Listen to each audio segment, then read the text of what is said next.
Before we start, please make sure to like this video and hit this subscribe button, so you never miss a story like this. And also comments where you are watching from, how many sons and daughters you have. Thanks. The door clicked shut with a metallic snap, the kind you hear when a key twists in a lock. My heart froze. Ethan? I called, pounding the door. What are you doing?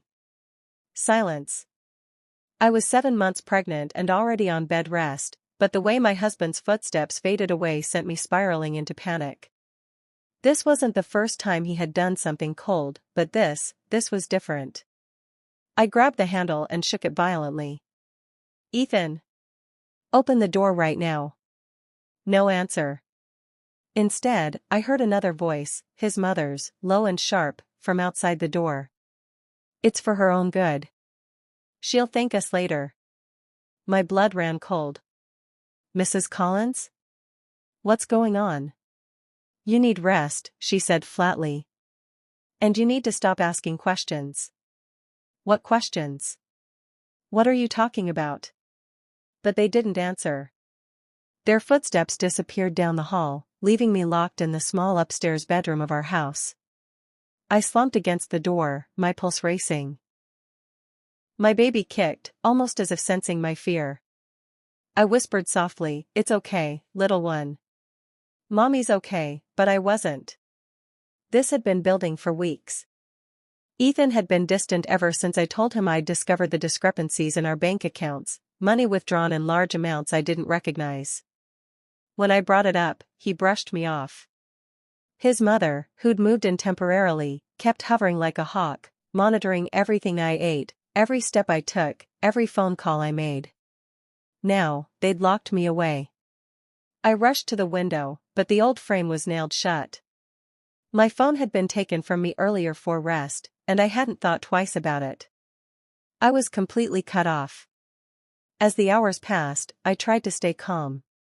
But then, I heard something I wasn't supposed to. That night, voices drifted up through the vent. Ethan's voice, strained and low. She's starting to suspect. If she finds out before the baby's born.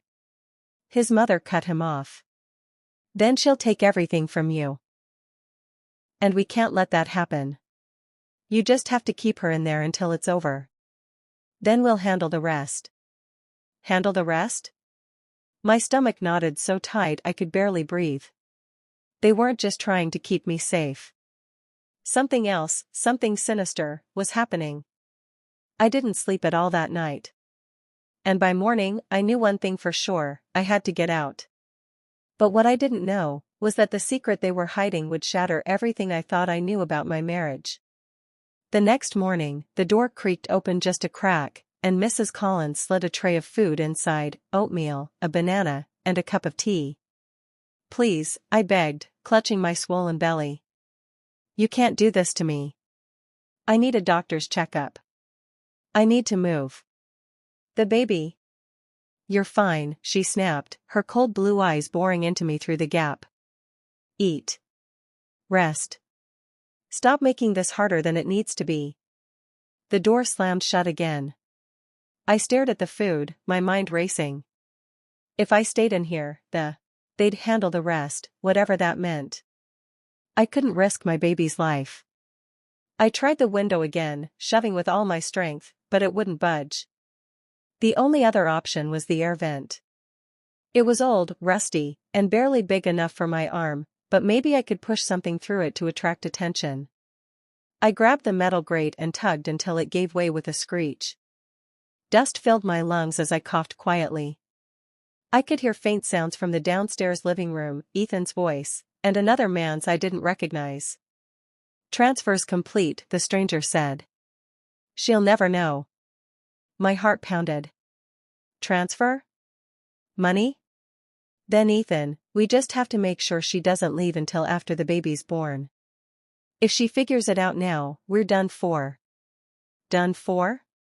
What were they hiding from me? I backed away from the vent and wiped my tears. I needed to get out and find someone to help me. But I couldn't risk them hearing me break the door down. That's when I remembered the old sewing kit in the closet. I tore it open, my hands shaking, until I found a thin, sturdy needle. If I could just pick the lock.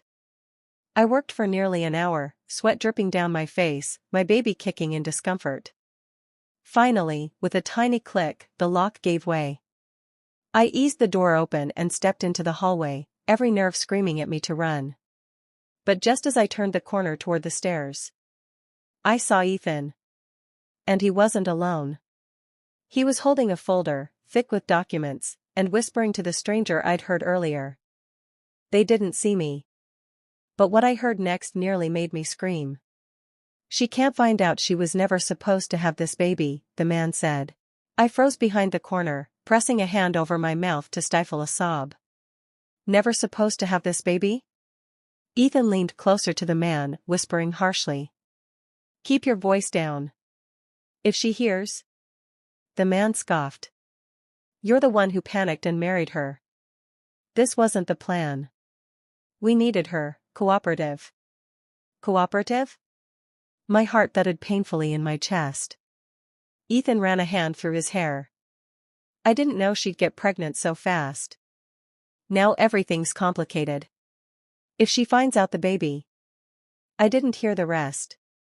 My knees buckled as a surge of dread flooded me. What did they mean?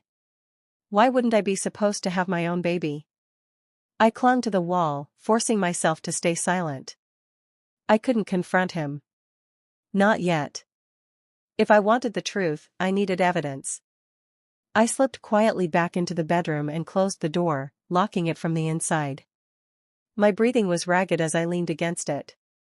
My baby kicked again, and I whispered shakily, I won't let them hurt you. I promise. Hours passed before the door opened again. This time, Ethan himself entered, wearing a forced smile. Hey, he said softly, setting a plate on the nightstand. How's my beautiful wife? I forced a smile back, though inside I was screaming. Better, I lied. I want to know why you're keeping me in here. His expression flickered. It's for your health. You're stressed, and stress isn't good for the baby. Mom and I just want what's best for you. I stared at him, fighting back tears. Ethan, you're scaring me. He sat on the edge of the bed and reached for my hand, but I pulled back instinctively. His jaw tightened. I love you, Claire, he said. But you need to trust me. Just a few more weeks, okay? A few more weeks? That confirmed it, something big was coming. That night, I made a decision. I was getting out, with or without help. The next morning, when Mrs. Collins came to drop off food, I pretended to faint. She rushed forward, calling my name in panic. That's when I shoved her hard against the doorframe and bolted. I ran barefoot down the stairs, clutching my belly. My legs trembled with the weight of my pregnancy, but adrenaline pushed me forward. I reached the front door just as Ethan emerged from the living room, eyes blazing. Claire!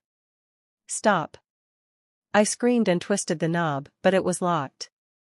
He lunged toward me, and I did the only thing I could. I grabbed the heavy vase from the entry table and hurled it at him. It shattered against the wall, buying me a precious few seconds. I dashed for the back door, yanking it open, and stumbled out into the cold night air. I didn't stop running, even when my lungs burned. I needed someone to help me. I needed answers. What I didn't know was that the truth would break me. I ran until I reached a small gas station on the highway. The attendant's eyes widened when he saw me barefoot, crying, and shaking. Please, I gasped. Call the police. Within minutes, flashing lights filled the parking lot. I tried to explain everything through sobs, the locked room, Ethan's strange behavior, the overheard conversation, but the officers exchanged wary glances. Ma'am, do you have any evidence? One asked gently. I shook my head. No, but they're hiding something. Please, just check the house. They did. And they found nothing. Ethan played the part of the concerned husband flawlessly. She's been under so much stress, he told the officers, holding my hand like I was fragile. She's 7 months pregnant. She gets confused sometimes. His mother chimed in, dabbing fake tears. We just want her and the baby safe. The officers left, telling me to rest. I felt utterly betrayed. That night, when Ethan fell asleep beside me, I slipped into his study. My hands shook as I searched through his desk drawers until I found the folder he'd been holding the other night. Inside were medical documents, about me. And the baby. I scanned them, my vision blurring. There were DNA reports. My baby's DNA, and Ethan's. My knees gave out as I read the line that destroyed my world. Probability of paternity, 0%. The baby wasn't Ethan's. I dropped the folder, choking back sobs. How could this be possible?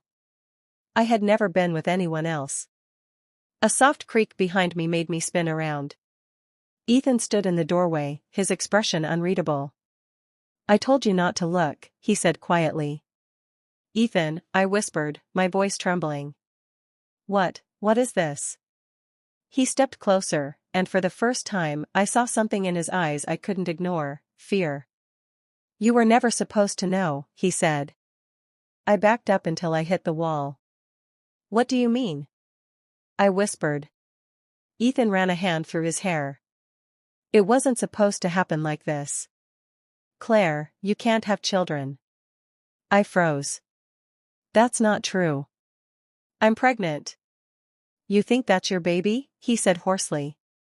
You were sterile, Claire. The doctors told us. But Mom, she knew someone. A clinic. We arranged for a donor embryo. You weren't supposed to know. My mind reeled. You used me? You locked me up to keep this a secret? Ethan stepped forward. We wanted a child. Mom said if you knew the truth, you'd never go through with it. We wanted a family. My knees gave out, tears streaming down my face. You lied to me. You made me think this was ours. Mrs. Collins appeared behind him, arms crossed. We did what was necessary. That child is all that matters now. You'll thank us when you hold it. Something inside me snapped. No, I said firmly, wiping my tears. You don't get to decide my life. Or my baby's. I grabbed the folder of evidence and ran. Ethan tried to stop me, but this time I screamed so loudly the neighbors came outside. Within hours, the police were back, this time with child welfare services. They arrested Ethan and Mrs. Collins for unlawful confinement and medical fraud. The secret of the embryo transfer shocked everyone, but nothing could undo the trauma they had caused. Months later, I gave birth to a healthy baby boy. He wasn't biologically mine, but the moment I held him, I knew he was my son. I raised him alone, and I told him the truth one day. Your father and grandmother hurt me, but they could never take away the love I feel for you. And though the world was shocked by the scandal, I was free. Because I had chosen to fight back.